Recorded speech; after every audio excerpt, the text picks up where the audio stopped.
Turn on the microphone and hopefully we are working. Is that moving? Everything else that shouldn't be moving is hopefully fine. Good evening everybody, hope you're all well. Welcome along to Tuesday Night Edits, my weekly live stream that I do weekly on Tuesdays, funnily enough. So tonight I'm going to do a full workflow. Basically, what I'm going to do, for those that are watching live, I'm actually probably going to chop this up into a video, so I can repurpose videos, they say, repurpose live streams for longer videos or shorts or whatever. So that's what we're going to do. So tonight might be a little bit more presenting type of thing than what we normally do, but we'll see how things go. It might end up being a complete disaster, and we didn't do any of it. But I thought it was a fine opportunity because I basically shot some images at the weekend, and I haven't looked at any of them apart from the one that I used for the thumbnail for this video. So you will see all the disastrous stuff that I shot. I mean, it was all one view really, but it's all one. So you get a view of whatever comes out of my camera. It's not all brilliant. It's not all wonderful.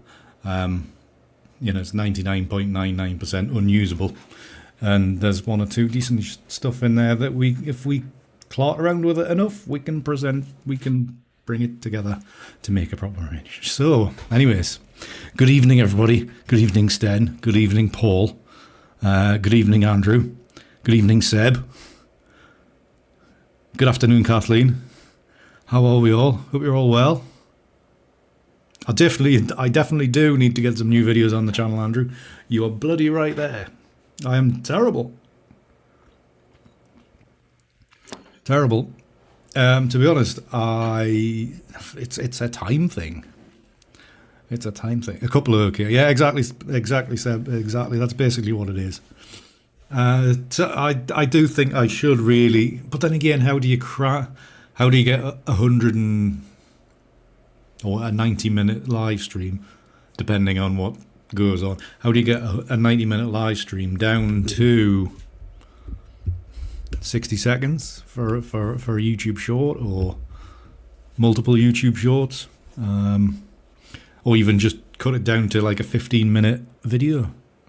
There's a lot to do. So, anyways, we because basically, whenever I look on my YouTube analytics on YouTube Studio, always look on that, and it's like, what's my most productive videos is the five tips for ICM every single week. That is my top video.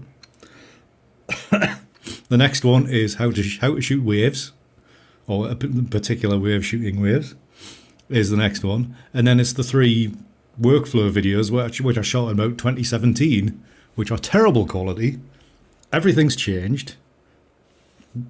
I'm a little bit more comfortable in front of camera these days. and not all the theories are the same. So yes, I do need some more, not forever content. I think is that what they call it? I don't know. Technical terminologies. I was never very good at. So that is the plan for today. So like I say, there might be the odd bit of presenting. So there might be a bit more switching between screen and me because, you know, I might need a slightly higher resolution version of me than a little poxy box in the corner. So we'll see. We'll see what happens with that. Yeah, exactly, Andrew. Because one of your videos that I saw, I think it's well over 10k video views on it. Like I say, I'm not sure what the view, you know, how many views I've had on mine, but it's a few. I know that, and everything else gets about 200. So, like I say, I need to kind of do more on that type of forever content, like I say. But it's getting down, sitting down and scripting these bloody things. I'm terrible at. So the trick for tonight is trying to remember to press the right buttons for presentation switching and not just go off stream. Well, I think there always are going to be, Andrew, because we all, there's more and more people getting into it, or discovering it. And if you've got videos up there that address these things, it doesn't matter who you are. They're going to get views. And yourself, you're doing well out of those videos. I'm doing all right out of them. They're keeping me part of the YouTube partner program anyway. Because without that, I'd be long gone. To be honest, Andrew, I haven't seen any of your other stuff. Or much of it, anyway. But anyways, yes, I actually shot some photographs last week, or at the weekend, for the first time in 6 weeks. 7 weeks, maybe. It's been a while, anyway. So I basically had to relearn how to use a camera. It had been that long. So what we did get, without further ado, actually, was there anything I needed to mention? I don't know. I can't remember. I'll do it at the start anyway, because I always need to. Is because the subscribers have stalled. To be honest, the video watchers has been stalled as well. But if you are interested in any ambient sounds to fall asleep to, etc., then do check out my other YouTube channel, which I am currently building out.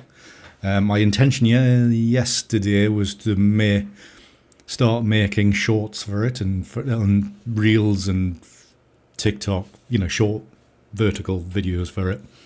Never got around to it yesterday. Sat here all day and never lifted a finger. So I need to get back to that. So if you're interested in such things, then please do check out that channel. I don't know if I've mentioned that since you've been away, Paul. You might not have seen them. But anyways, might not be your thing anyway.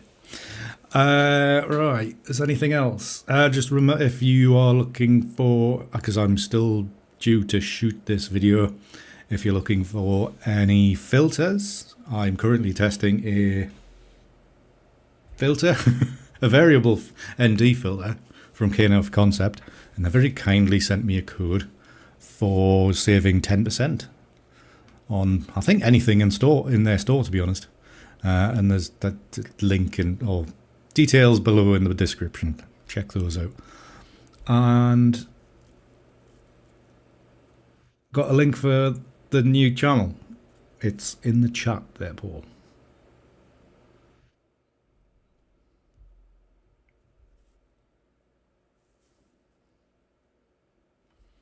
A trigger word?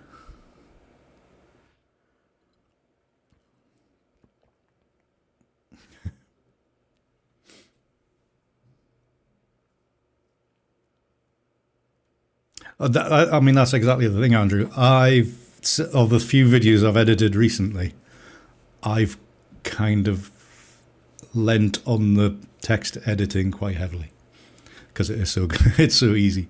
You can do like an initial edit pretty quickly, so you know all the bits to cut out. So like for this, I'd be able to like trim out all these bits in between. Marvelous. Right, I think that's all I need. Yeah, so the KNF concept stuff. If you haven't bought DxO or the Nik Collection version 6 or upgraded from version 4 or 5, then there is a link in the description as well, which is an affiliate link if you want to use that. I think you can download a trial if you want to use a trial, or any of the other Nik software as well. If you're going to do such things, then do consider using my affiliate link, because I do get a bit of help from it. I think, to be honest, Andrew, you just kind of read through it. It'll be just as quick, I do believe. Right, and so let's switch over to this screen. Actually, I shouldn't really have the...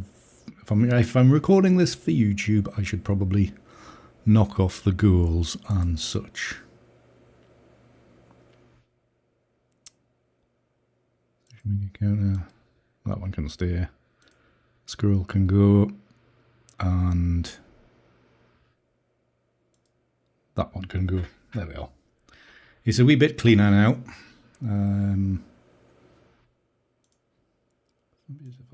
I don't want to scale that up. Let's get this prepped properly, Andy. No, we don't want to.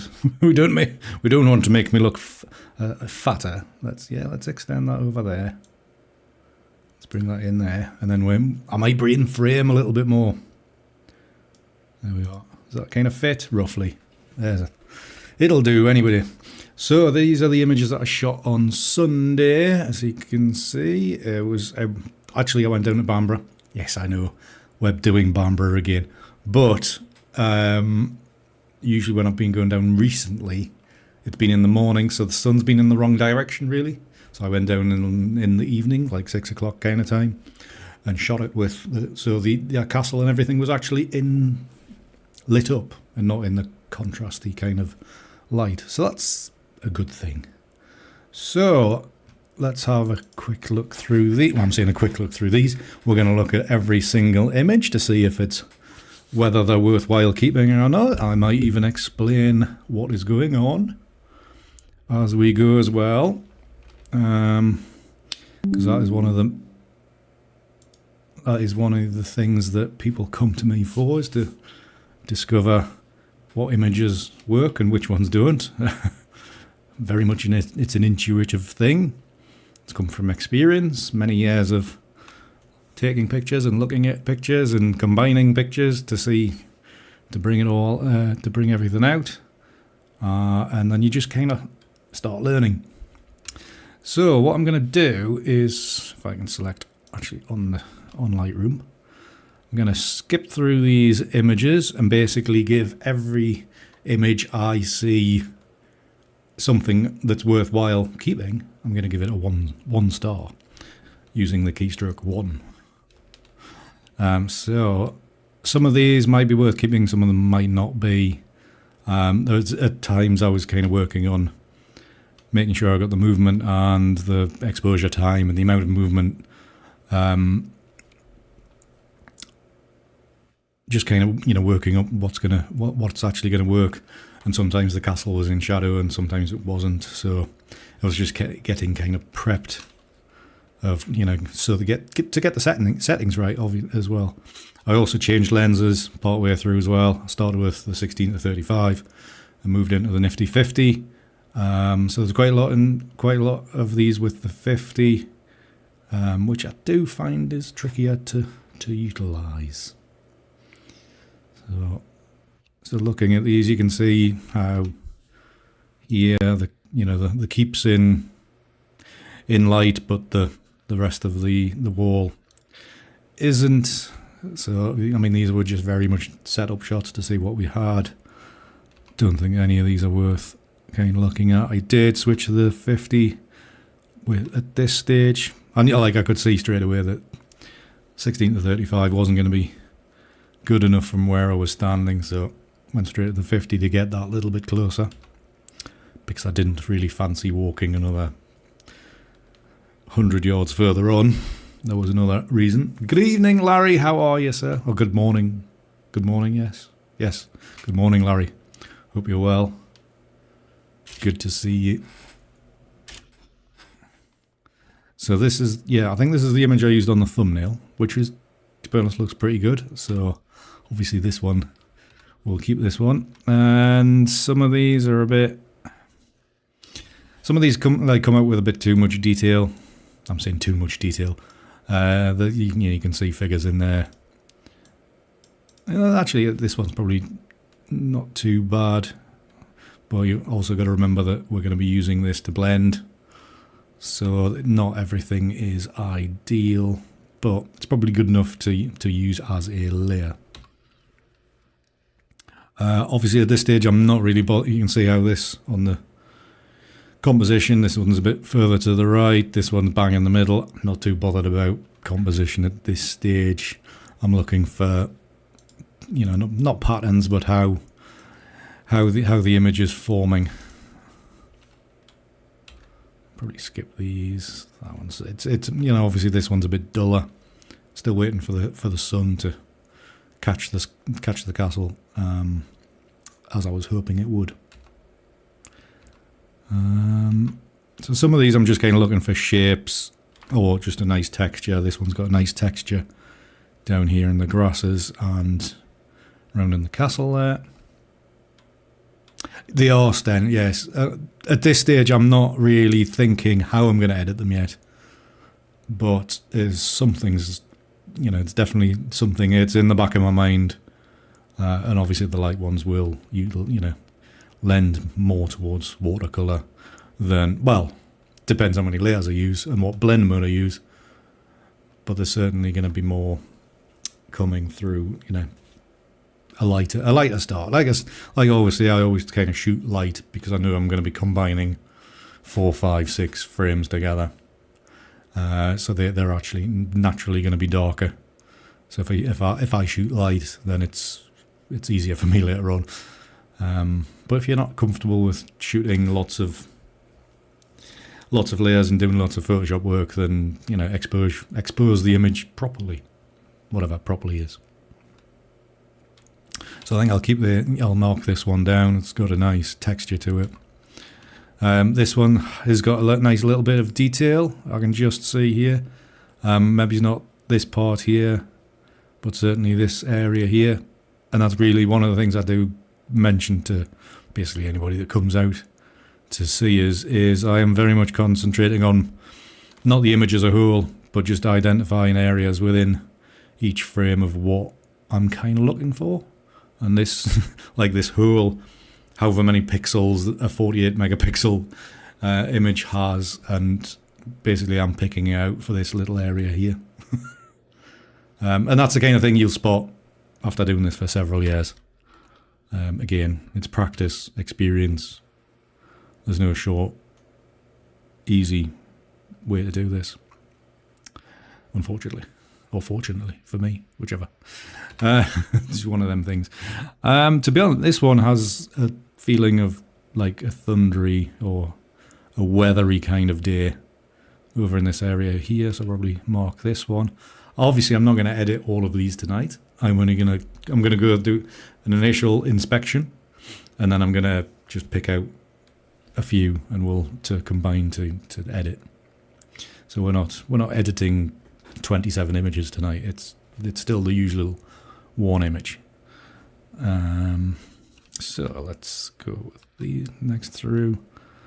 I do rocking back a few times. You know, I'm just using the cursors on the keyboard to go through. I'm rocking back and forward just to see basically if there's a few I've shot close together that might actually blend together quite nicely.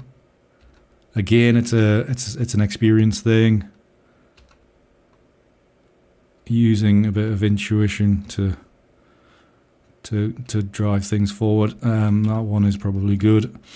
Obviously, you could see I went back and forward a few times across the previous ones, just basically to try to, in my head, just start layering stuff up in my head to see what strong contrasts or what strong lines might dominate to be able to bring things together. But my initial appraisal was there wasn't really anything there, so I'm back to looking for texture and structure. Maybe it's not that one. So there's a few of these starting. You've got a bit of a strong line in here. Probably looks better when it's zoomed out than what it is when you zoom in. It's one of them things you got to deal with. Good evening, mate. How are you, sir? So, yeah, that one's not. And some of these, sometimes you can just see that they'll work as a one shot. Not need to be, or they won't suit like a multiple layer image or composition or whatever you want to call it. So we kind of, I have a tendency of skipping them because I like layering stuff up. So some of these are horrendous because you can see all the doubling and tripling of how the images ended up being exposed. So you can obviously see that I don't nail an image every single time. Obviously, none of us do. Anybody that tells you that can, they're lying. So let's. Actually, these lighter ones are looking. There's a bit of structure there that we could probably work with. A few of them.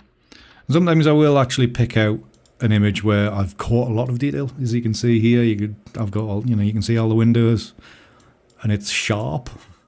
But the light in the image, I've still moved the camera, but the light in the image has kind of washed everything out a little bit.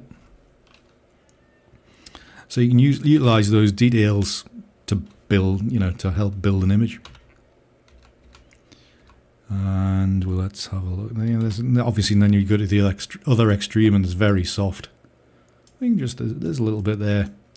Layer them two together, you're going to have that softness and structure. So there'll be a few like this. I think that one's probably a better one.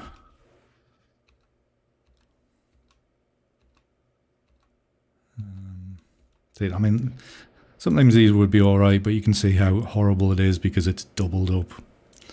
And a lot of that, it's basically timing when you're using the camera and the light that's available. You've just got to keep on. This is why I shoot multiple images of the same scene, because it's so hard to basically get what I want to get. It's tricky to do. It's not an easy technique. So I'm skipping a lot of these. Actually, let's go back. Which one was it? Maybe it's that one. I can see something in there that's usable.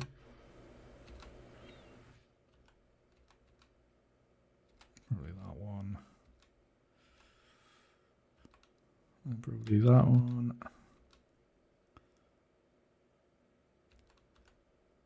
But this one's got a bit of potential. I don't really like the the whole draggy, technical term, the draggy kind of motion here. But we have got some strong lines in the in the shadowy areas, so that's pretty good.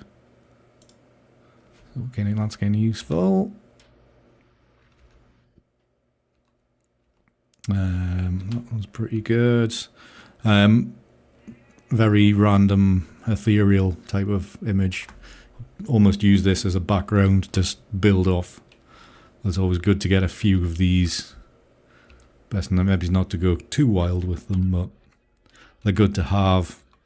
Just as almost, if you're thinking paint, you're building up from the background. You start with a wash and you build up from there. Similar concept. For this, these are all a bit rubbish. And obviously some of these are, you can see the castles very on the far right. So you're just trying lots of things, and I think the clouds came over for a bit, so I kind of had to pause for a while, waiting for the sun to return, and the sun returned it did. So I think I actually moved the location as well, ever so slightly. So these, again, because of the weather conditions being so sunny and very contrasty, we're in the summer obviously, the light is strong. I am getting a lot of detail in these and not a lot of movement. As you can see, I'm not marking many of them, because to me these are all a bit... They're all a bit crap so far. We're halfway through, like. So we're going to be running out of time soon. So we better get some decent stuff soon, otherwise I'm not going to have much of an episode. This one looks pretty nice. And of course it's not followed by anything else. Actually, that one looks decent. We do have a bit of doubling. You can see this red roof here. So you got one roof there and another one there. But by having that, especially with this image, it's kind of heightening the castle compared to what how high it actually is. So if you step one on, you can see, yes, it's high and it protrudes, but the previous one kind of accentuated it a little bit, just slightly. It's the kind of thing you got to look for. That one. So these ones, you know, just looking for structure. You're probably thinking, because of there's quite a bit of structure there, I'm not really thinking of like an ethereal watercolor. It's more like going to go, you know, a very strongly edited, you know, aiming for like an oil kind of thing. Good evening, Simon. It's alright, I nearly forgot it was Tuesday as well. It happens.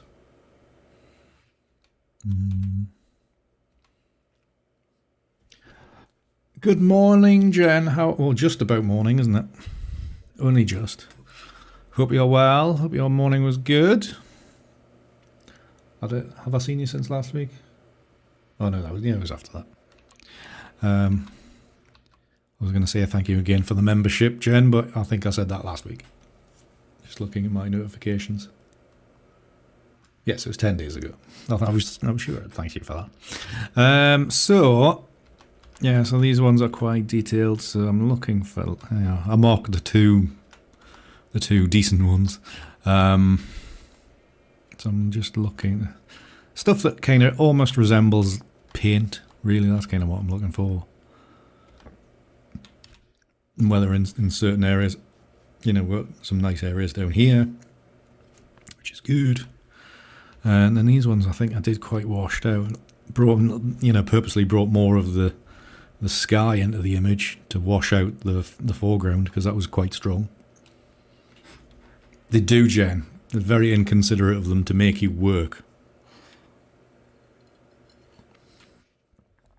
Terrible behaviour by your employers. So that one's... I mean, this one you would think is a bit whack, but it's quite ethereal. You can see you've just got the keep up there, but everything else is kind of obliterated, and you can see here it's almost like it's fallen off, protruding off the edge of the cliff. But these are the kind of things that you just kind of pick out and then work with, and kind of hopefully they'll layer into something more worthwhile. This one again, the same, quite a lot of movement, but nice. Again, a lot of these pics I can't really explain too well. It's more just intuition, a feeling, going on a feeling. That's quite nice. Obviously, change the rotation of the camera. Actually, I think with these ones I started just rotating half. So just starting like that, and instead of like going a long way around, just basically turning it like so. So I think some of these ones might be quite nice, but obviously it's going to give you more darkness in the sky, which may or may not work. We shall see. Yeah, some of these are quite nice. Might end up editing this little batch here. See this one here. I mean, I've explained this one before, but when I see like a dark streak in the sky, which is usually where the foreground's ended up as I've rotated the camera.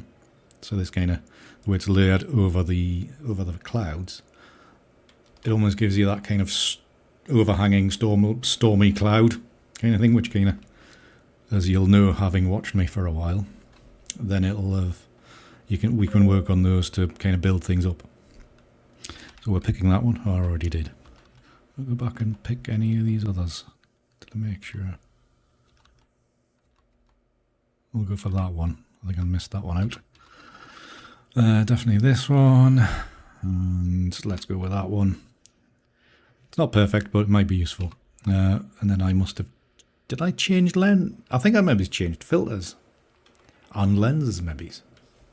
Did I? Yes, I did. Changed lenses. And went back to my old filter, which is stronger. So a lot of these were actually shot using the K&F variable ND filter, and it did a very nice job. Must commend them for a change. So yeah, you can see I went wider again here. And little bits like this, whereas obviously this little streak here is actually... No, what is that? Something else in the frame. It's probably these... I think there was people walking down to the beach with their surfing gear. But the way that's kind of come about in the image, it almost looks like a, what's it called? A rainbow. So that's the kind of thing the brain's got to start thinking about, telling little stories in the image. So it's like little marks like that can kick off an image in a completely different direction than what you were kind of initially thinking about or aiming for. And that one's quite good, it's quite nice and ethereal. Actually that one is as well, and that one as well. I mean, obviously this circular area, which is obviously where I've spun the camera around, is not ideal, but as we layer things together, it might make it. It might disappear in the edit. It's one of them things. It may or may not happen. There's something about that, but I don't know what. So I will mark it anyway. Sometimes you get that kind of thing, and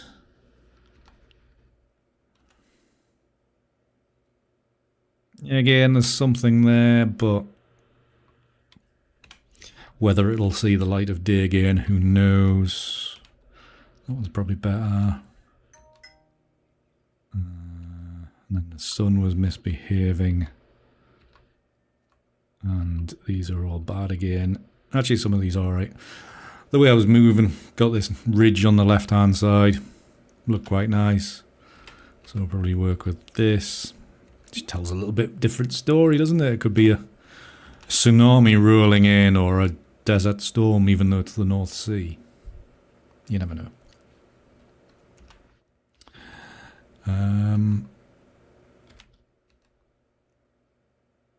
Yeah, it's a nice little series of this kind of motion.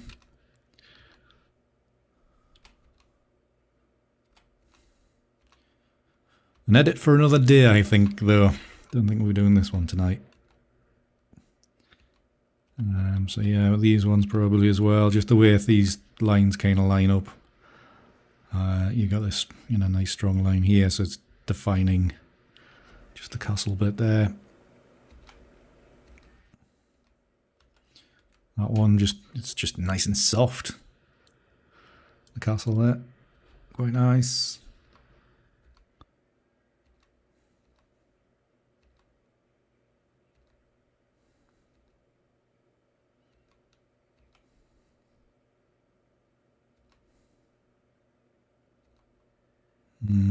Yeah. And then this is the actual, had I not had a filter on the front and not flinging my arm around like a madman, this is what the actual scene looked like. So yeah, I'll try to be a little bit creative. Getting down in the grasses. Yeah, that's the kind of example why I am no longer a normal landscape photographer, because I'm bad at it. But I'll happily fling my arm around capturing loads of random stuff and seeing what happens. And these ones are a little bit pants. Let's keep that one, and let's keep that one. Maybe that one is a bit of a random one. So that is the assessment. Actually, let's switch back to this for a presentation.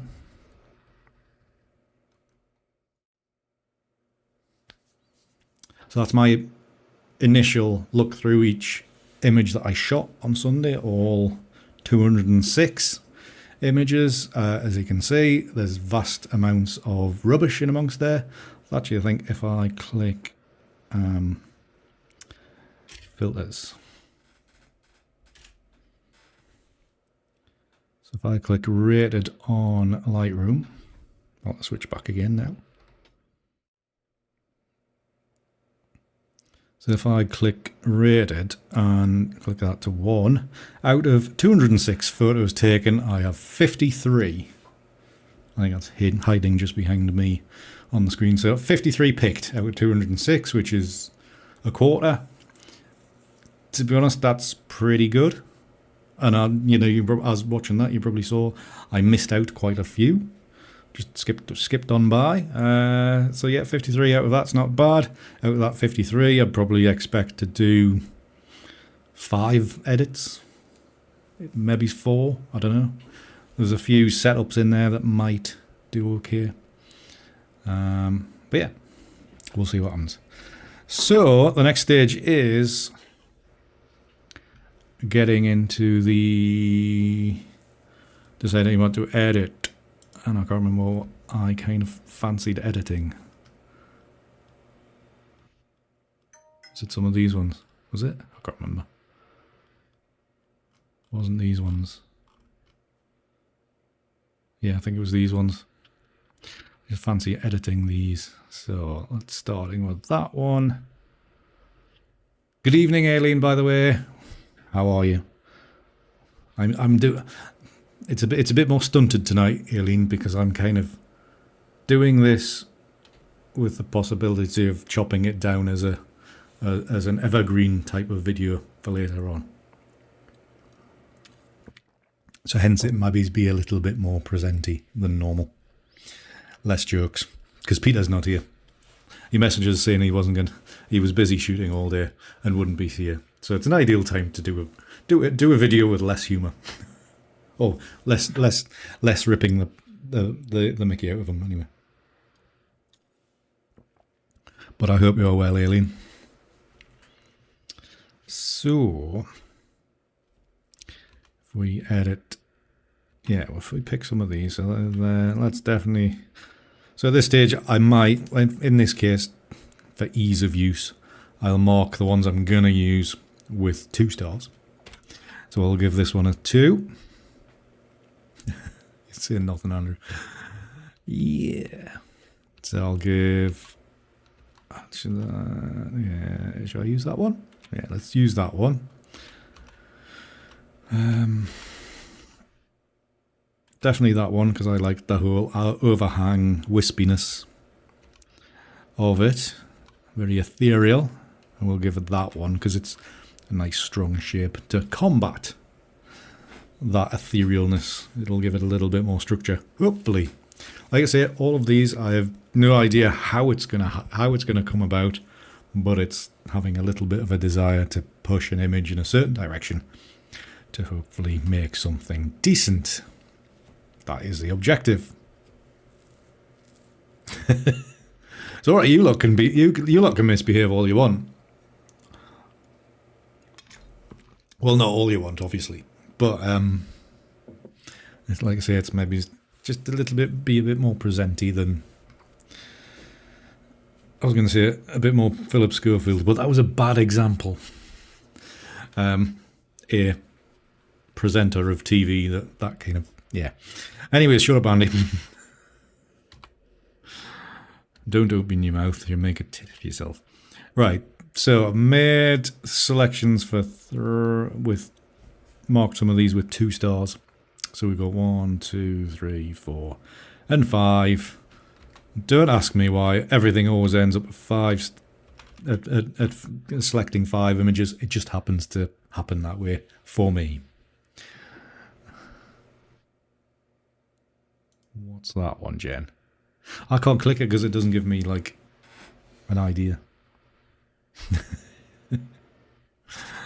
Yeah, right. Anyway, so 2 stars. Let's show these as the only ones that are picked out. So we have this one, which I think these two are probably the, or maybe 2 of the better images that are shot on Sunday, or individual shots. So I think these should work together quite nicely. So we're into the next stage. We've got to do the prep work in Lightroom. So let's, my usual bog standard edit. Top to bottom on the list, lens corrections, the usual stuff. Just tick those 2 boxes. Add a bit of take away more vignetting, so lighting the corners up a little bit more. Detail, flatten out the ISO to save all that noise, so about 50 on the luminance slider, and then we're into the more creative aspects. You can now, let's just go for the sake of it, auto, because I'm lazy, and auto on this as well. Not ideal, so let's double click tone. That'll take the settings back to what it was, and then just do individual kind of tweaks, just very small adjustments, but like not taking away too much from the image. Obviously these are quite, well, certainly this one is a very light image, so we have to edit lightly. We can't just, you know, jump in and knock the black slider right the way down. We've got to be quite subtle. We're just looking to enhance ever so slightly. Very rarely use the presence block of sliders. And then, you know, so there's a little bit of variance, but not a lot. Why lens habit, Andrew? I mainly go in there because I use the vignetting to, you know, open up the corners a little bit more. So it depends on your camera, obviously. Depends on your camera. What am I going to do? Dust spotting, that's what I was going to do. So my sensor's getting filthy. So we'll dust spot the bad ones. We'll not do them all. We'll just do a few of them. And hopefully Lightroom won't break this week, unlike last week, where it all went a bit haywire.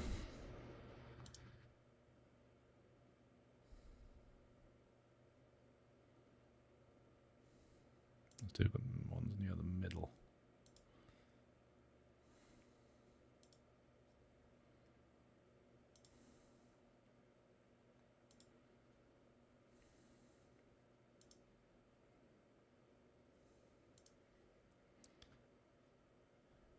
This stage,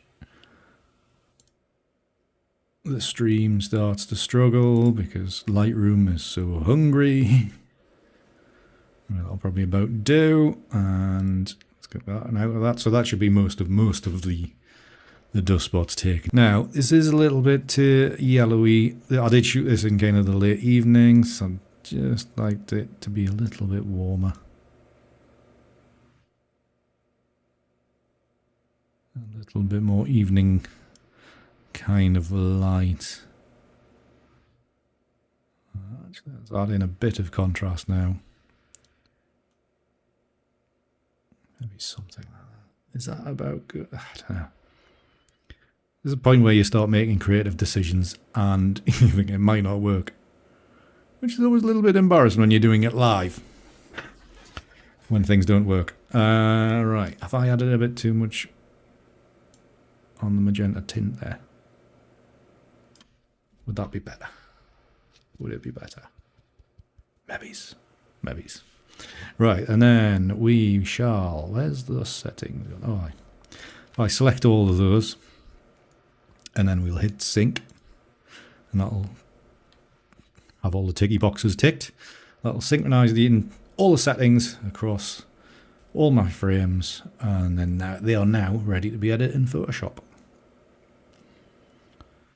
And whilst that does, I will switch back to me. And there's its Photoshop, and that'll do. And we wait 10 minutes.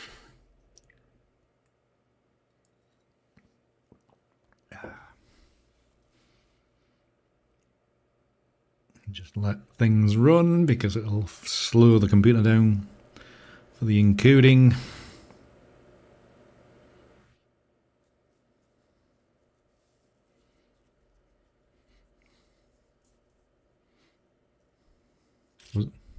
You lot can still chat, you know, just because I'm being all quiet.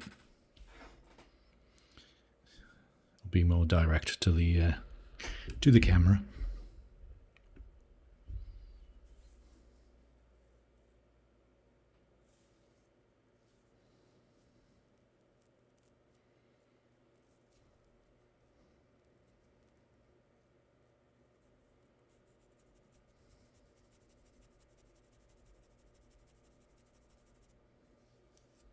Just waiting. Forever waiting. I don't want to put you on. I thought that would be a challenge, Andrew. I thought there would be a challenge that you would rise to.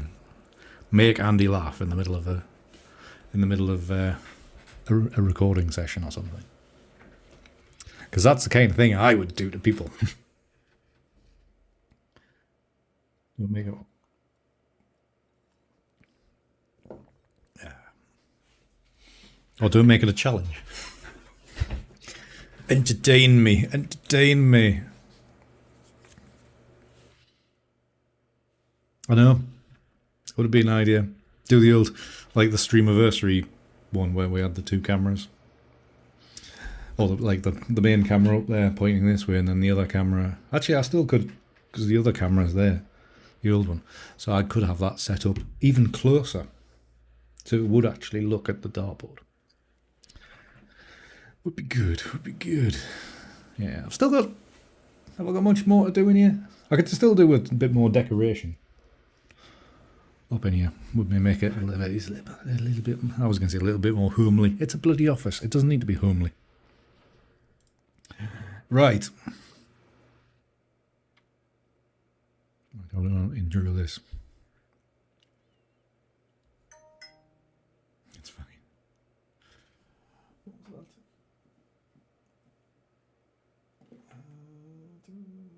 Oh, what's that? Right. So doing all that prep work is like kind of phase one of a multi-phase operation because I like to make things difficult for myself. So those 5 images are now on their way to Photoshop. And by the time we change angles, they should be in Photoshop, ready to be edited.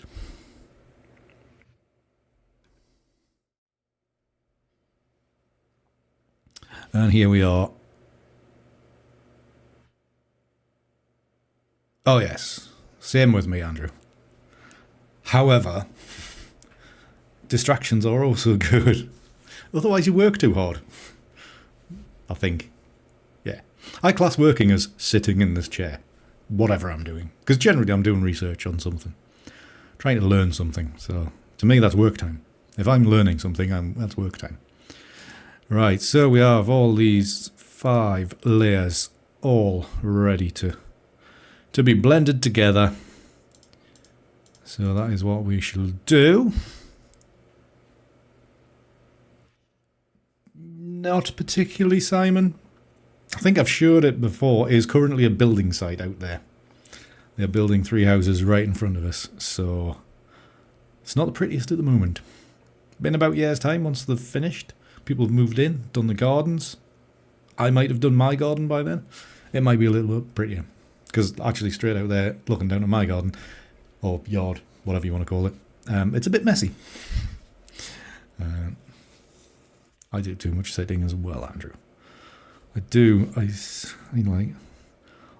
the minute I'm sleeping that little that I should be achieving so much because I've got like 4 extra hours that I would normally have. because I seem to be existing on 4 hours sleep every day at the minute. But I'm still achieving all. Whoop-de-doo. Right. So, next stage is start layering these together.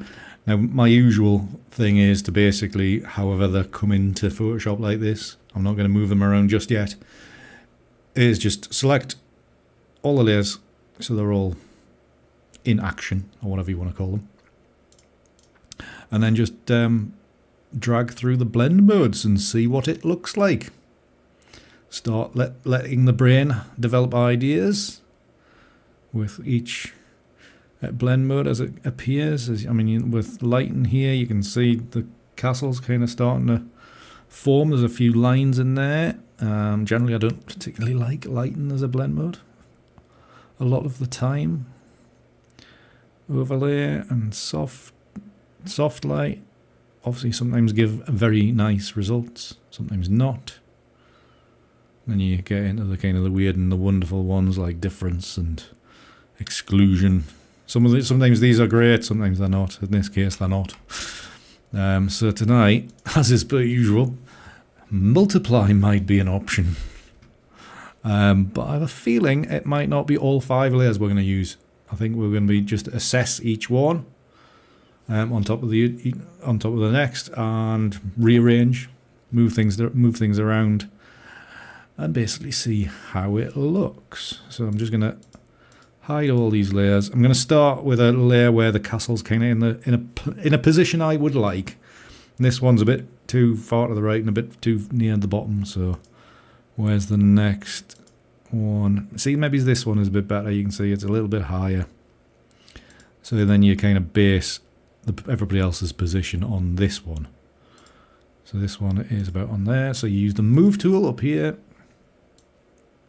Select the layer that you want and just basically just drag it to where you want. Using with the multiply blend mode selected, so you can see each layer and how it interacts, and just move it into position. You can see enough of it to be able to find edges and layer dragging over the top like so.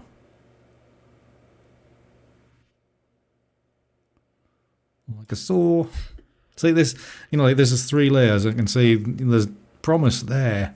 Might not need all 5 layers, or might need 5 layers in other areas of the image to balance it out. We'll see. See, this one's gone dark, made it go darker. You can still see. You can see. What I'm using to line it up is this shadow area, just on the keep there. So I'm just kind of using that to drag that into rough position. You don't need to do it exactly. It's ICM photography. Doesn't need to be perfect, because obviously it's not. But you can see 4 layers in, that's creating a very nice, warm, highlighted castle. Immediately I'm thinking Mr. Turner. And then you can see this bottom layer. It's kind of killed it. But you've got the option, obviously, with layering in Photoshop, you can turn certain layers on and off. So you can start experimenting and say, well, yes, this bottom layer has spoiled it at this moment. However, if you knock other layers off, does that make it better?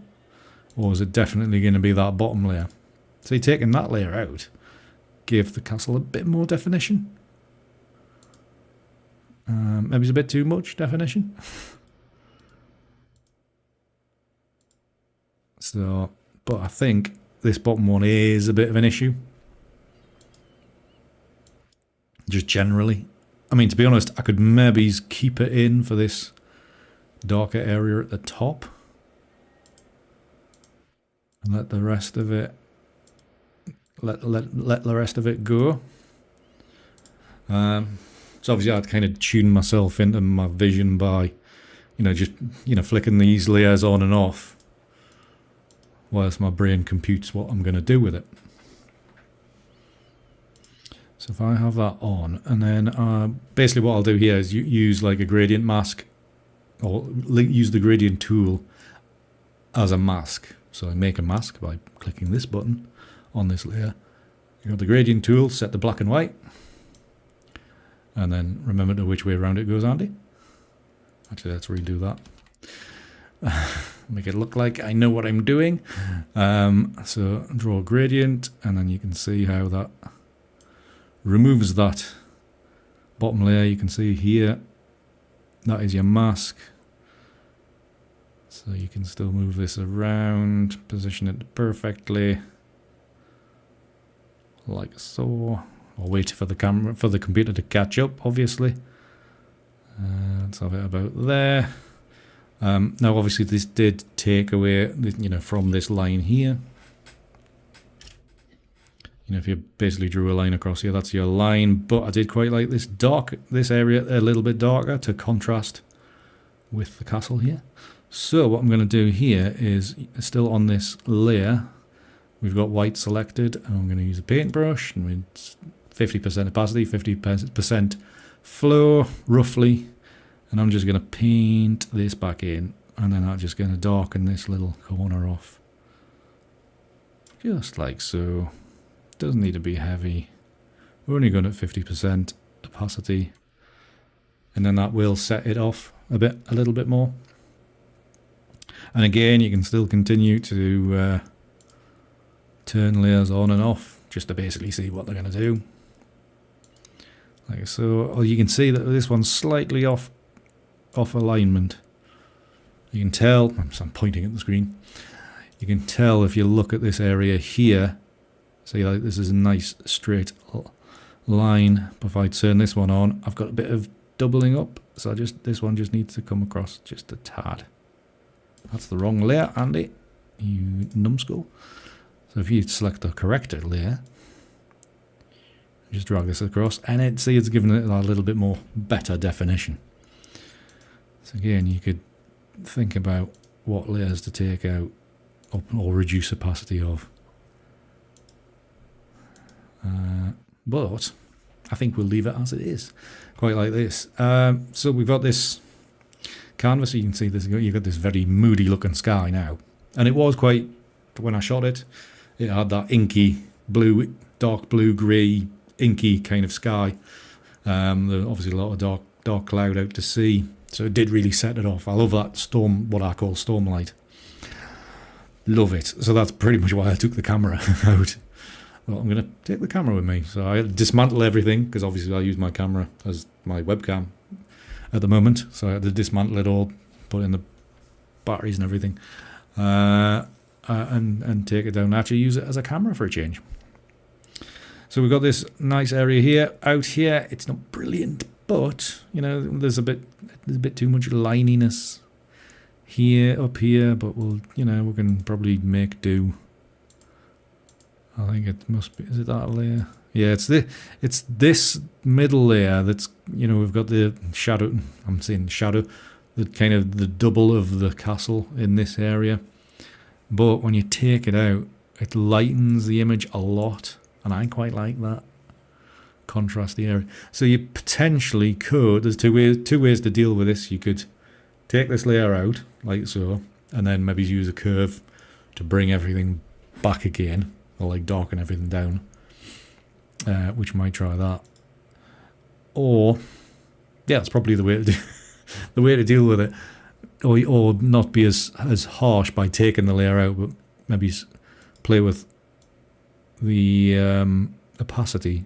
Say that's 100%, and you can see it up in here, and then you can just eye that in until the point where it kind of disappears and it's less apparent, which is about, for me, about 60%. And then from there you could go up and let's grab an adjustment layer with, where's curves? There. Make a curves layer, and maybe it's just brighten the brighter areas, just a easy S curve, and just pull that down, and just kind of tweaking these curves just to get it to your preferred kind of setting or starting. But I mean, this phase is all about getting it to a starting point, unbelievably.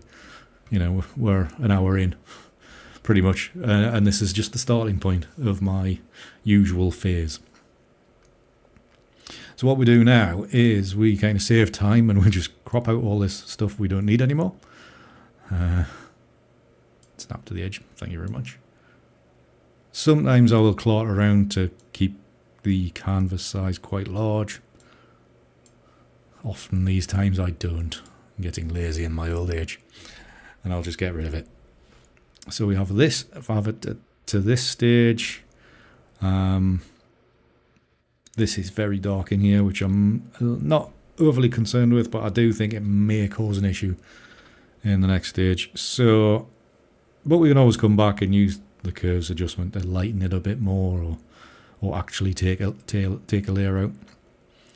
You know, whenever done, this is just getting into phase, like a phase one. Color wise, at the moment we might have some issues because there's a bit of greens and yellows with my kind of work can cause us issues, but we will see. You know, I think the way to find out is just to plonk it into the Nik Collection and see what happens, basically. So that's what we will do now.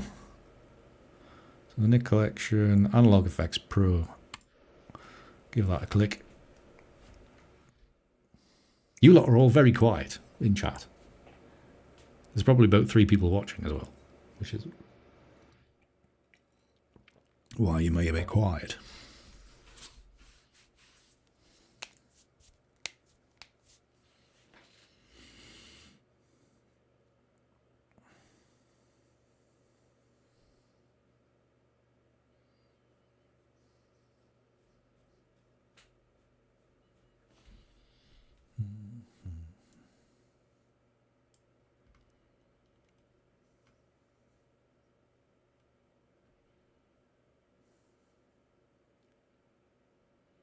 You're all very quiet. Right, so what next? Right,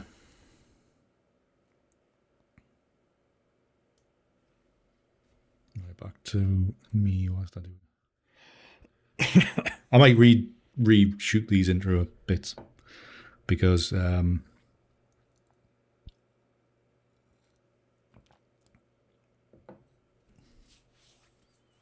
thank you, Sten. That's very kind.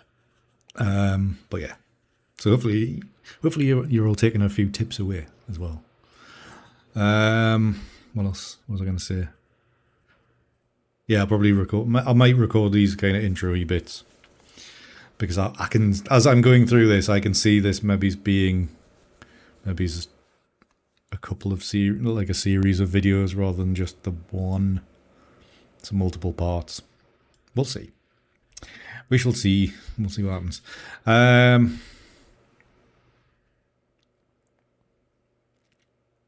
Right, and so that's what I would call phase 2 complete. So we've done the whole assessment of images. We've brought them into Photoshop. We've laid them up. I always like to get those images and blended together and a scene made to the point where I would quite happily walk away.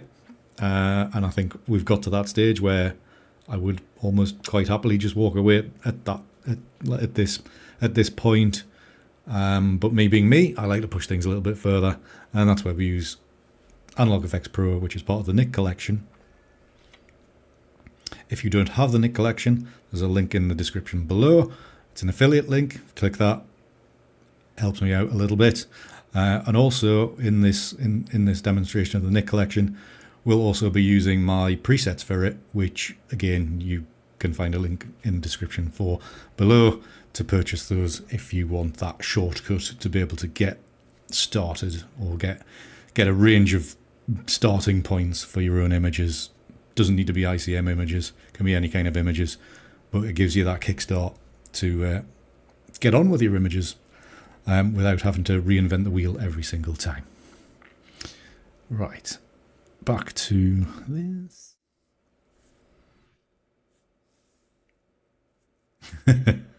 Yeah, it's not, well, to be honest, Larry, it's not something I do very often anymore because one, I want people to come out and learn from me and pay me money, But but two is that I generally do this rather is more of an entertainment thing than an educational thing now.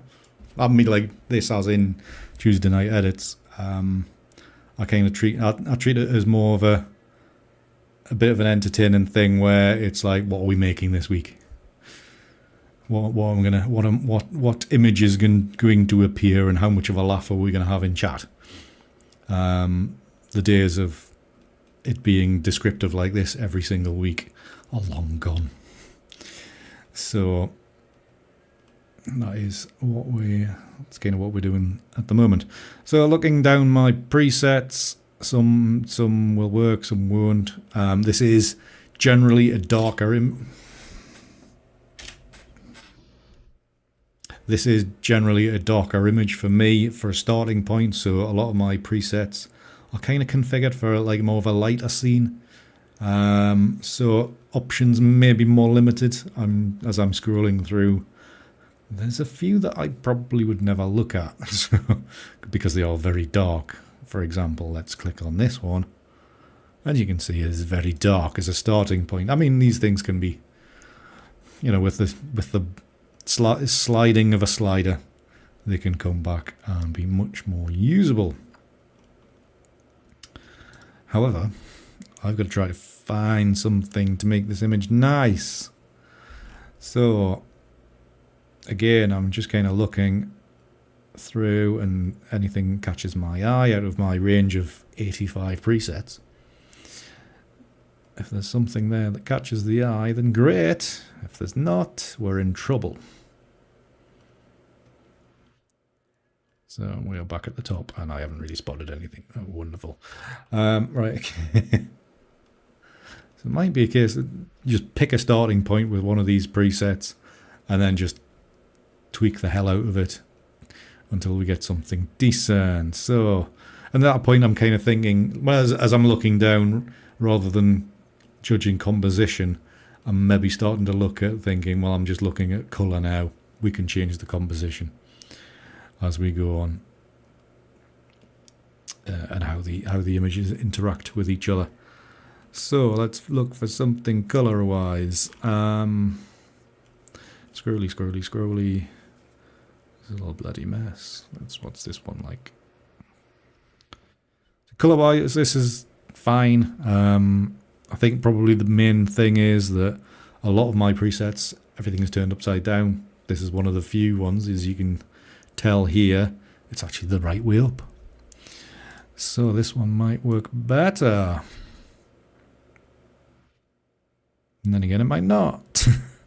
But yeah, on here you can see the second exposure. It's got the sliders well up on the exposure, so it is naturally going to be brighter, which helps because this is a very dark image as a starting point. So let's do the whole turny upside down thing, technical term, and let's bring this across. And a lot of the time is, you can see this is this castle upside down and it's up here. Sometimes I can utilize that as color in the clouds, because the color of the castle is a ready kind of sandstone. I think it's sandstone anyway, but it's a red colored sand. It's a red colored stone, so that lends itself to creating what do you call it, like a sunset effect in the clouds. So that can be helpful. These are the kind of things you can use to tell stories in your images. I always like to say it, like telling stories. And to be honest, I think that's what we're going to do tonight, because it's looking quite a nice little scene. I do always like to use the whole double exposure thing. So we maybe just need a little bit tweak on a little bit further rotation here.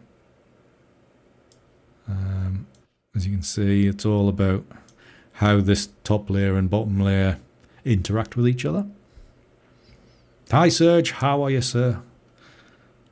It's a lesson day to day, Serge. Probably might be worth you replaying the recording later on. So, and it's, just moving these things around.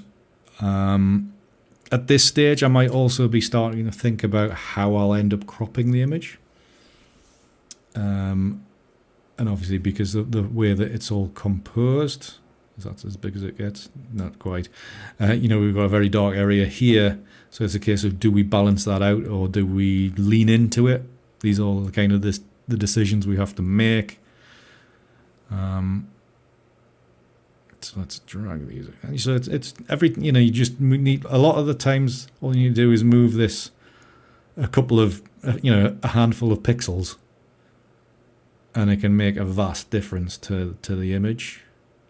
Whether that's up, down, rotated, it can change it completely. So when you bring this over here, you can see things. It's a lot more washed out on the right hand side.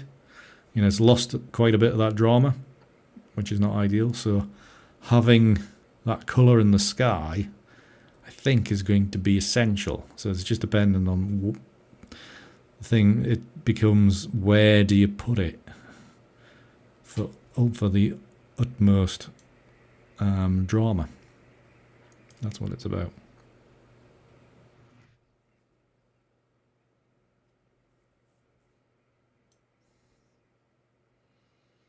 Now, obviously, what we don't want is a York and Great castle hanging in the sky upside down, because people will just go, that's just the reflection of the castle upside down. We don't want that. We want it to be more of a colourful kind of cloud. So one of the things we can use is the other part of the double exposure module, which is over here, which you can maybe be able to see, but it's very small. Yorking. Do you not have Yorking down south?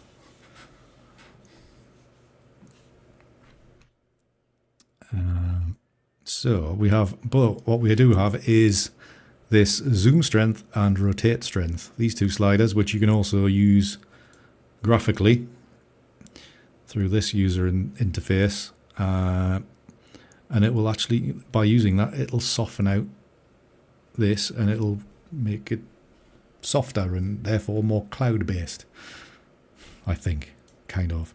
So you can rotate it and then you can see, hopefully see, it'll start blurring more the more you rotate. Maudlin. I've never heard that one before, Andrew.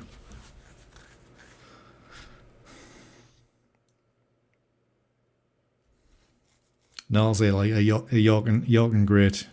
So that means big.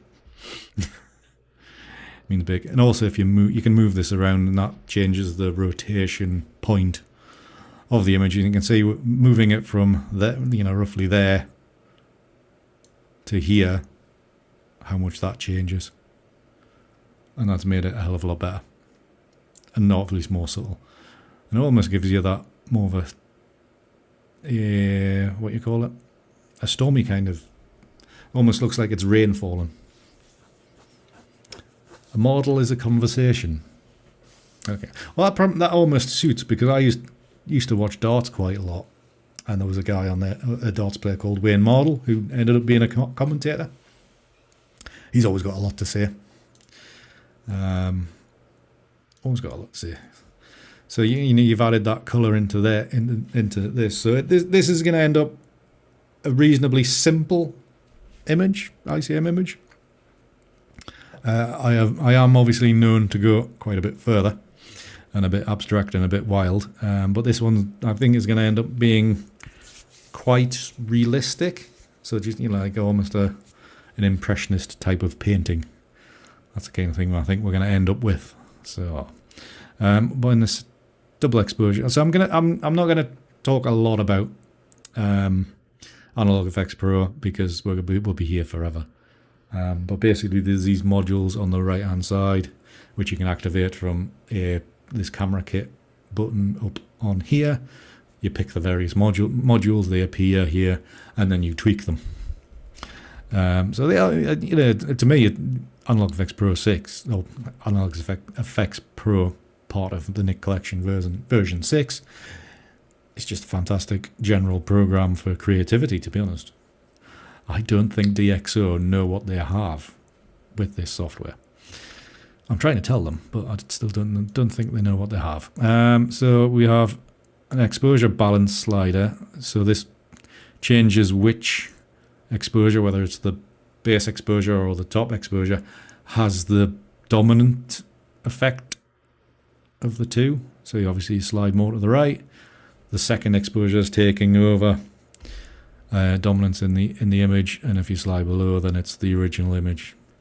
So you don't need to move this very far for it to have a big effect. So I think we'll move that slightly to the positive side of 50%, and it just adds a little bit more softness for this cloudscape.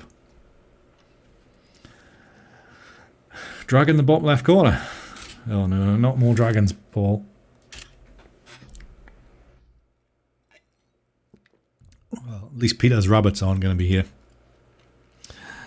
So that's kind of positioned that double exposure in a place that works and helps tell the story of the image, which is good. So in basic adjustments here, which is the next one down, there's obviously with the preset, it's set a few settings, so you can go into these and play around further. You maybe want more contrast or less contrast, or leave it as it was, Andy.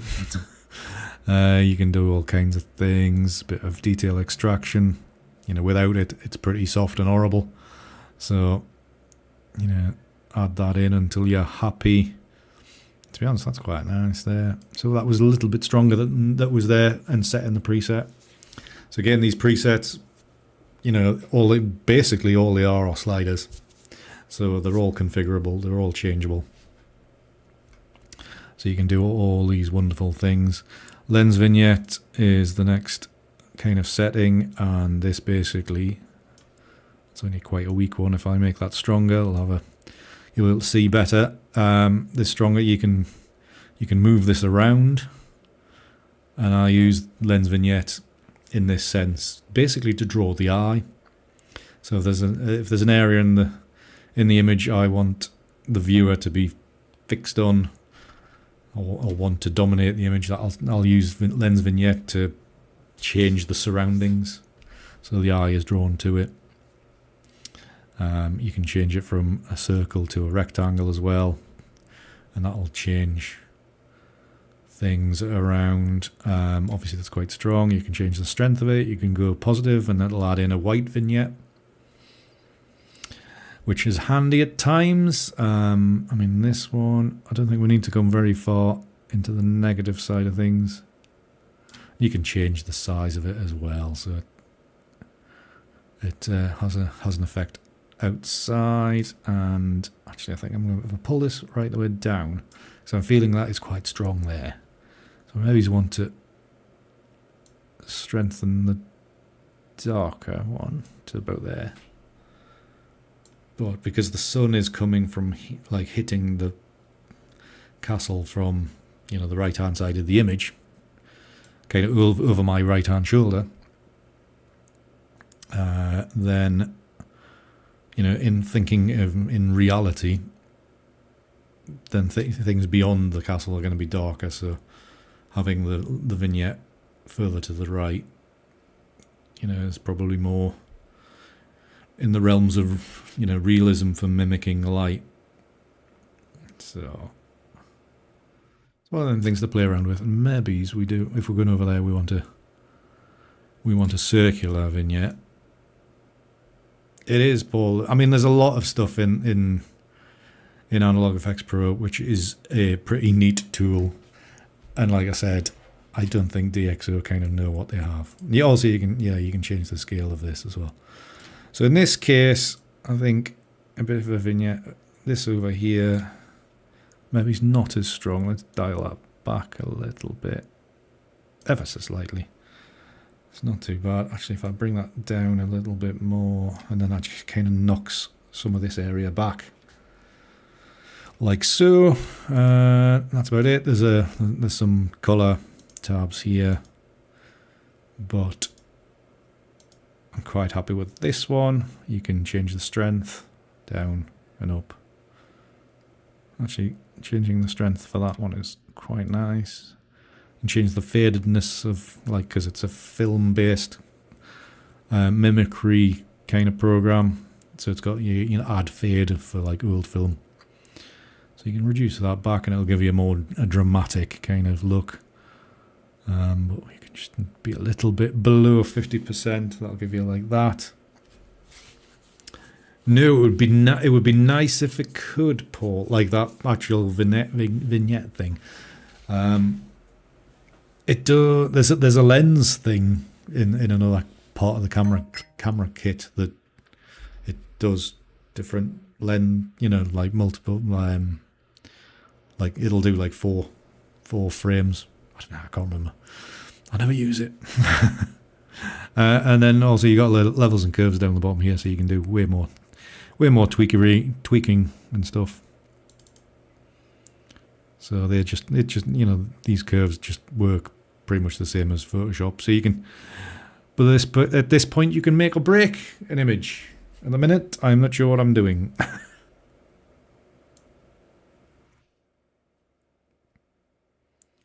So, but see, when I'm lifting out of this corner, see there's a turning a bit green. Also there's a bit of, there's some rippling going on. Which I think there's a new setting in Photoshop to get rid of them rendering lines. So we might need to tweak some colour, so we can go into reds. It's not that far, Andy. Let's be a little bit more subtle.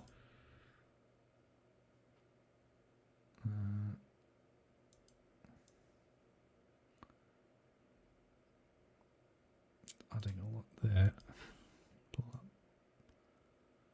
No. You can get very lost in curves very quickly. Yeah, I think it's something like that, Paul, or it's some kind of multiple. Have a play around. If you've got the Nik Collection, have a play around. That's always my advice. Have a play. So yeah, so you can do lots of very cool things. You can massively change colour just by little tweaks, and you can see that looks lovely on the horizon there. Lovely dark area here. It'll be an absolute bitch to print, but this is looking quite nice now. So just a little tweak with curves can make all the difference in here. So we've got a blue curve, so obviously if you go positive on the blue, it turns your image bluer. If you go negative, then it adds yellow. Usual way of working, so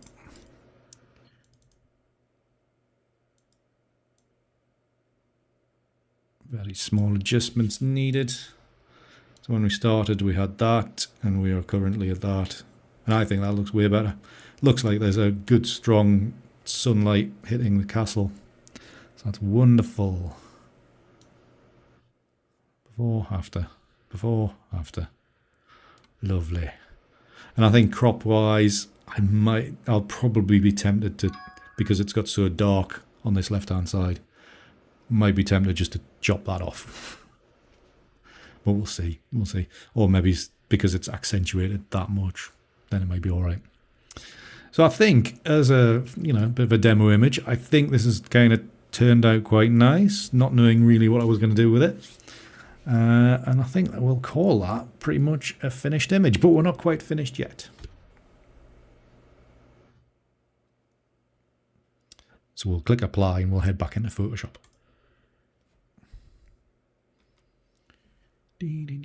Press the button, Andy. It's on delay. It's very slow. Yeah, the colour palette's turning out quite nice, but you can see all of these things combine all the way through. Right, this is, once this renders, it'll be just typical that this doesn't render properly and it bins the final result. Would just be typical. So hopefully, watching that through, you can see that from the very first stage, once we started editing in Lightroom, and the choices that you make for the white balance and contrast and all the initial little tweaks will carry right the way through. So you've got to watch what or be well practiced, well versed in what you're doing early in your image, and how it's going to help or hinder you as you go through the whole edit and end up.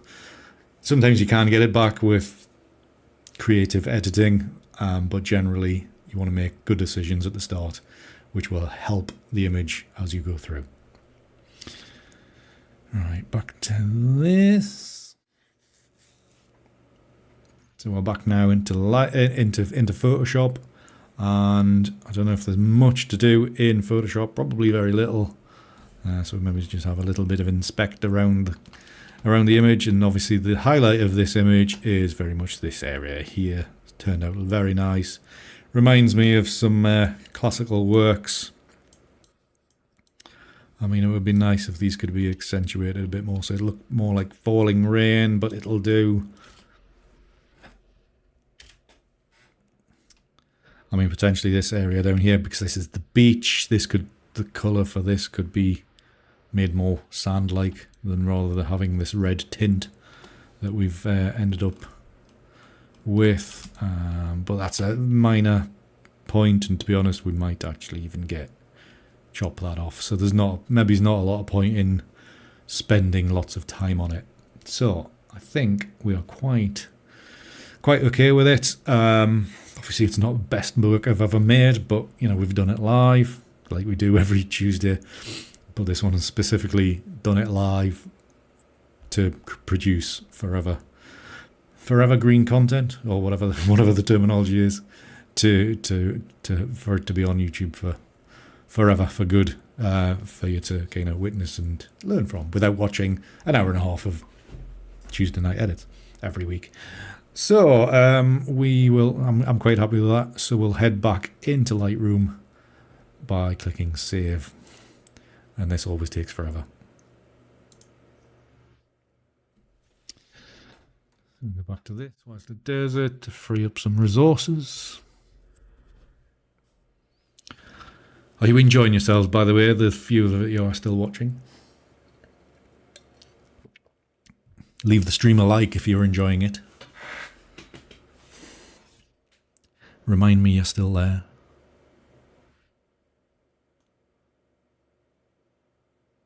That saved it already. Can't have done. It has. Thank you, Jen. Glad to hear it, Larry.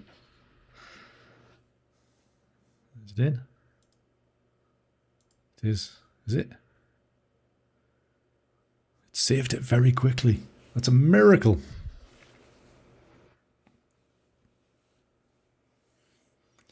Glad to hear it, Andrew. Glad to hear it.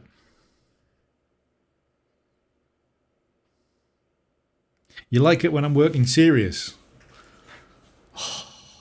Have I got to be more serious more often? Disappointing. I like messing around. Right. So we're on to the final step of the creative stage, or this is almost the finishing off stage, is I always do this last. Because of the manner that I work in and all the moving around and rotating stuff, is I want to maximize my canvas to be able to work from.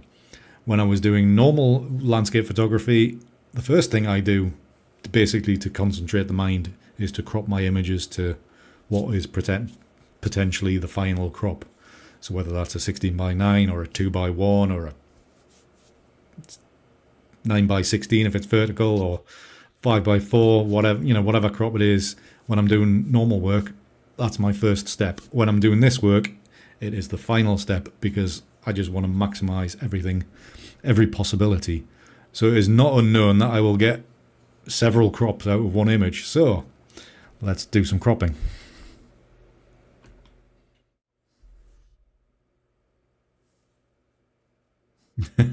Serious once in a while is good. Well, you know for a fact there's going to be the Superman will be back next week at this rate. Then I was actually looking at a new costume last week, and I'm seriously tempted to get it and wear it on stream at least once. Although it might be better in winter because it is, yeah, it'd be a bit warm at this time of the year. Tinkerbell. Not quite, Andrew. Not quite. It was a little bit cooler than that. A little bit cooler than that. But I like the suggestion. I may have to look on Amazon to look for Tinkerbell outfits now that'll fit a 22 stone fella. Or whatever size I am these days. I don't know. Right. So this stage is always the final stage. The final bit of creativity is cropping the image so you can finally set your ratios, and if your rule of thirds is a little slightly out, or you're missing to accentuate leading lines, whatever you want to do, it's at this stage. If you want a shot for Instagram, or whether you want a shot for the cover of a short, or you want a desktop wallpaper, which you can get if you subscribe to my Patreon. Every month I give out my supporters at least 2 wallpapers every single month. So if you're into that kind of thing, do consider supporting me on Patreon. I'm working them all in tonight, everybody. All the plugs into these. Right, so contrasty. Crop time. So time to do some cropping. So let's just and also some people don't do this, but I stick to recognized ratios. I'm not one for manipulating and moving it a little bit, unlocking the lock button here. I stick to known regimented ratios, purely because my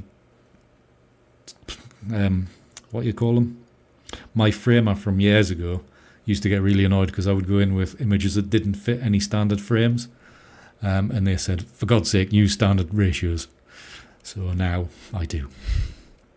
So obviously a lot of the time I'm thinking Instagram still like square shots, so we can get a nice little crop like this potentially. You can maximize that a little bit more. You can move it further to the right for a bit of rule of thirds action if you wish. That looks pretty good. So I'll create a new virtual copy. And again, head back to the crop tool. And to be honest, I can do multiple square crops, to be honest. Just depending on the image and how it looks.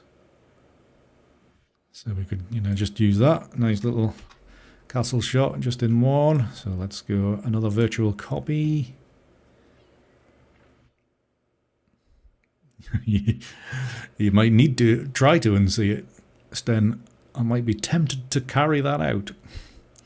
And so another copy. Obviously, I like to make wallpapers I like to make wallpapers for my very kind supporters on Patreon.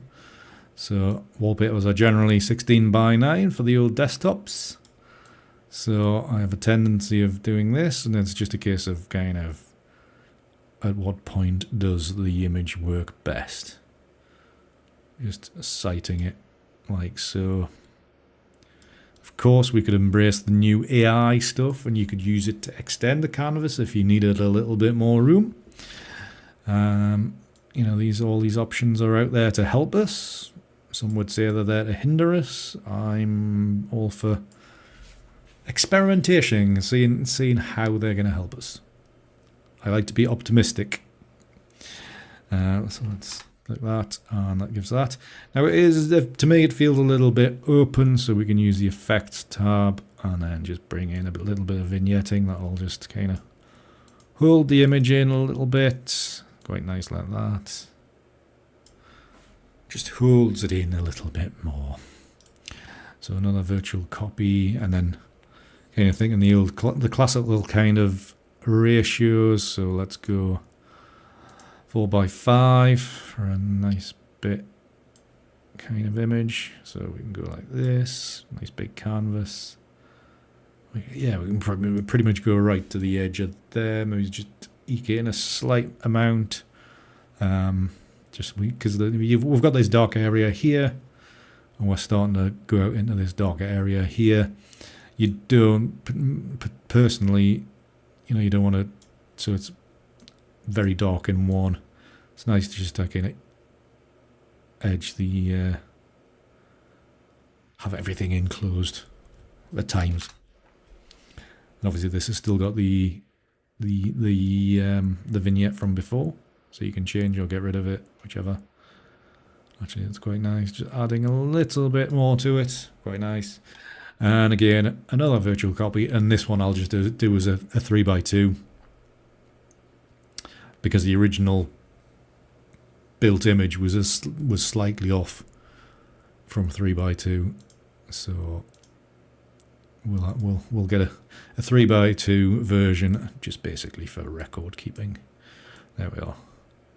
So that, you know, it just trims off a little, top and tail it a little bit, and there we go.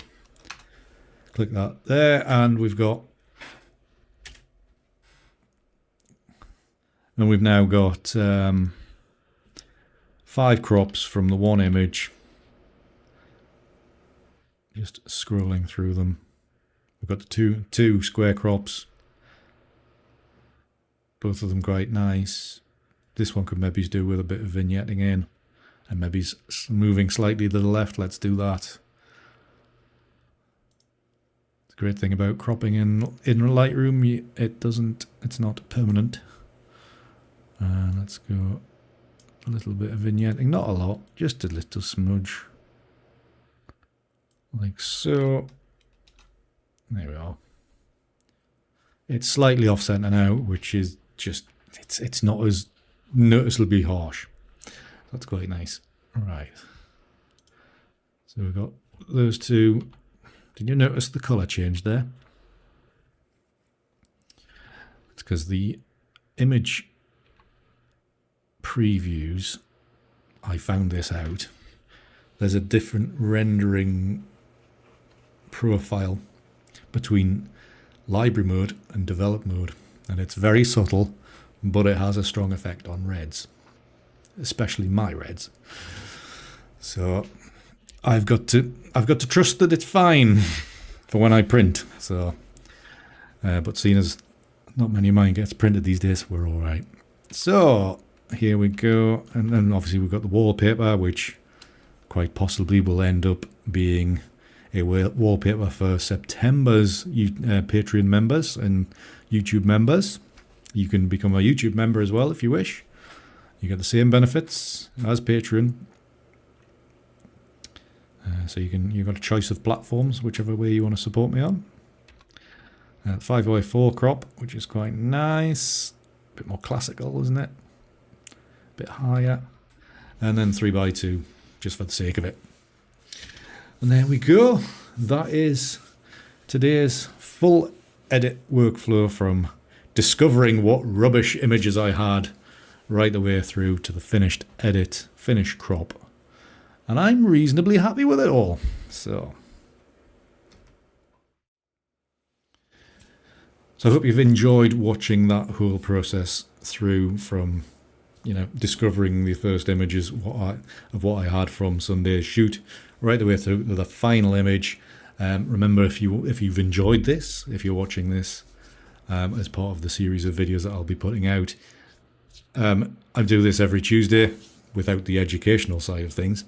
I do this every Tuesday live on this channel on YouTube at 7:30 UK time, and everybody is welcome to come along and witness what might come out of my head and camera and computer on that particular day.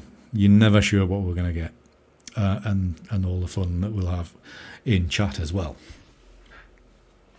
So I hope you enjoyed that. I hope you've picked up a few tips as we've gone along, and it's been a pleasure to share some of this knowledge with you. So yeah, please remember to like and subscribe if you're not already, and we will see you on the next one, whenever that will be. Until then, keep hard. See you.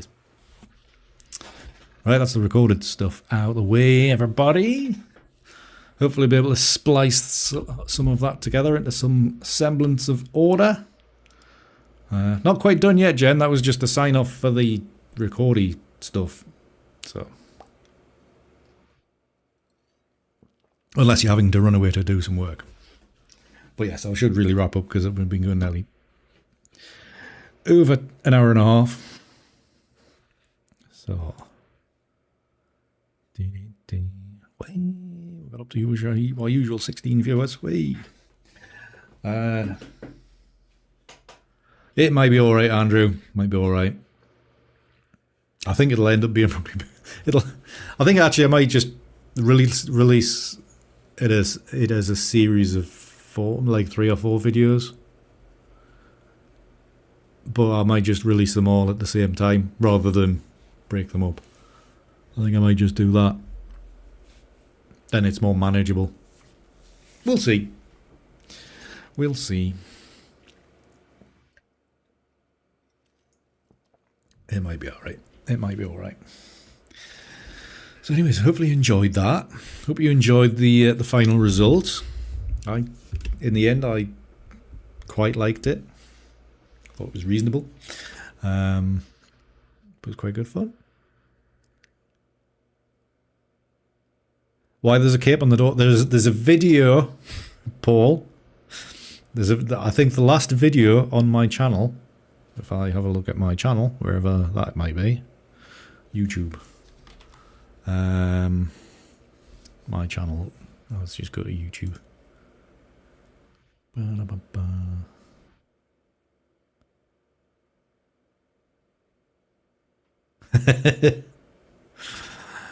Never. My channel. Where's my channel? Your channel. So I'm sure it's the last video. Yes, if you go to my channel, Paul, and if you go to videos, it is the last one posted from 2 months ago. It's got 125 views, and it's the highlights of the 5th streamiversary. If you watch a certain part of the way through that video, you will see why there is a Superman cape pinned on the back of the door. Well, not hanging on the back of the door. So, but thank you very much, everybody. Thank you very much for liking my image. I think it turned out quite nice. Then again, I think it also helped that I've shot that castle so many bloody times. But yeah, turned out nice.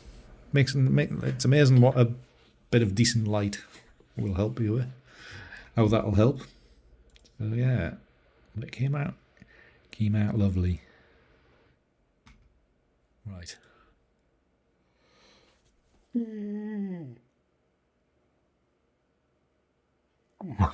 Excuse me. Don't everybody start yawning, otherwise it'll spread. Right, thank you all very, very much. God, we've been going an hour and 43. I'm not used to doing long streams. Thank you all very, very much for watching and putting up with me doing that kind of... It's a slightly different type of stream.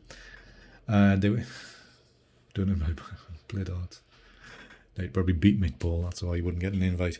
Yeah, thanks for putting up with the more stringent, serious mode that Sten was more impressed with. Thank you, Kathleen. Thank you very much. Glad you enjoyed it. But yeah, thanks for putting up with me doing that. But I really should start thinking more long term with YouTube to get more educational stuff out, more tips videos, so I can rake in the views. Supposedly, maybe I don't know. I need more shorts content as well to make that better as well, because I need to get to 10k. I'm 300 and something short at the minute. Yeah, I got 380 odd to go.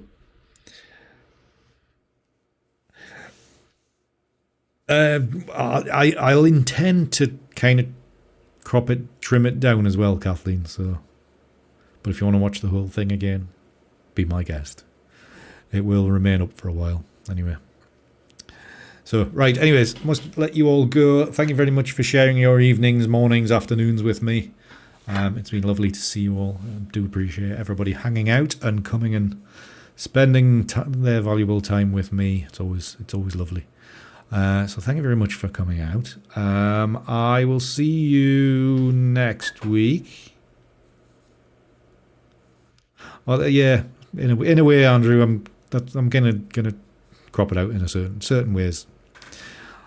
But I have other stuff to divulge in the coming weeks, which you will find out in due course. Some people know, but there's things coming, or something coming. Once I've sorted out what I'm going to do. So, anyways, I'll be with you next Tuesday. I will have done a 2-day 1-1, so I may be a little bit tired, but then again I might have images from different locations next Tuesday. So let's turn the camera back on. I have, Andrew. Peter and Jen know about it. It's not a big secret. It's nothing. There's nothing really exciting. It's just it's just another bit of work I need to do.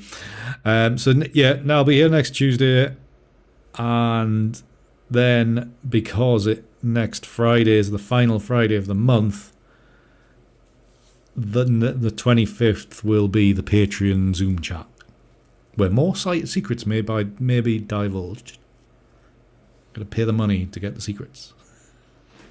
No. So yes, we'll be doing that then. Yeah, the Zoom chat on the 25th. So if you wanna get in on the Zoom chats, subscribe to Patreon. You can subscribe for as little as £4, $4, something like that. Very small amount. You get wallpapers every month and other random content. I think it was 5. I think I give away 5 wallpapers this month. So that's the kind of value you get. Sometimes you get little videos, sometimes you don't. Depends. Sometimes you get exclusive news and previews, and sometimes you don't. Depends how busy I am. Right, anyways, I'm drivelling on as per usual. Thank you very much for watching. Have a lovely rest of the day, however long of a day you've got left of it.